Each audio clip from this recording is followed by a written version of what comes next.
আমাদের সঙ্গে আজকে যিনি রয়েছেন তার পদবিতে একটা ঠাকুর আছে, কিন্তু তিনি কিন্তু মিত্র মুস্তাফি ছিলেন জন্মগতভাবে আর কি। প্রণতি মিত্র মুস্তাফি হলেন প্রণতি ঠাকুর। সাংস্কৃতিক জগতে কেউ কারুর বন্ধু নয়, কেউ কারুর বন্ধু হতে পারে না। খুব বড় কথা বলছি। বুঝলাম যে ওই যে তুমি কে হে প্রণতি মিত্র মুস্তাফি, হঠাৎ করে এলে, পর 1 মাসে 2টো দেশ পত্রিকায় তোমার ছবি সহ 10-12 লাইন করে বেরোচ্ছে তোমার সম্পর্কে প্রশংসা। না, এ তো চারা গাছটার গোড়ায় ফলিডল ঢালতেই হবে। ফলিডল ঢাললো? মানে যিনি আমাকে একটা সময় আবৃত্তির জগতে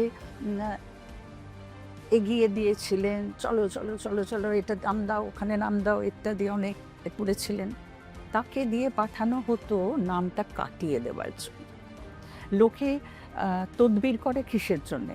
যাতে নামটা থাকে। একবারের জায়গায় দুবার নামটা আছে তো, নামটা আছে তো।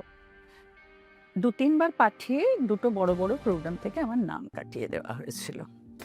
অনেকে বলে না, দূরে অশ্বত্থ তলায় পুতির কণ্ঠে খালি গলায় বাউল দাঁড়িয়ে কেন আছো?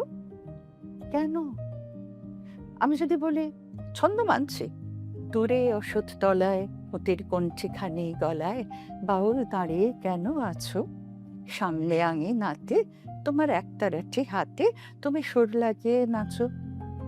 সে তো একজন কিশোর, একজন কিশোর, সে বন্ধ ঘরে রয়েছে, তার সামনে আদিগন্ত খোলা, সে ঘর থেকে বেরোতে পারছে না।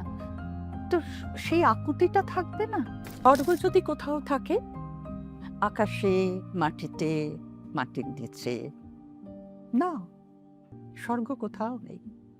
কিন্তু এখানে এই কলকাতায় রয়েছে অঙ্কুরিতা নারী, যে কোথায় লতিয়ে উঠবে কেউ জানে না, এবং নিষ্পোষিত পুরুষ, সাহসী হন্তারক। আছে দয়নাভিরাম নিউ মার্কেট এবং সন্ধ্যা সভি বিপণীর সার, আর সোনালী মৌমাছিরা এবং তাদের মধুক্ষরা গুঞ্জরণ, এবং যে কোনো গলিতে ফলিত জ্যোতিষ, এবং টেবিলে জোড়া জোড়া তৃষ্ণা। কলকাতা।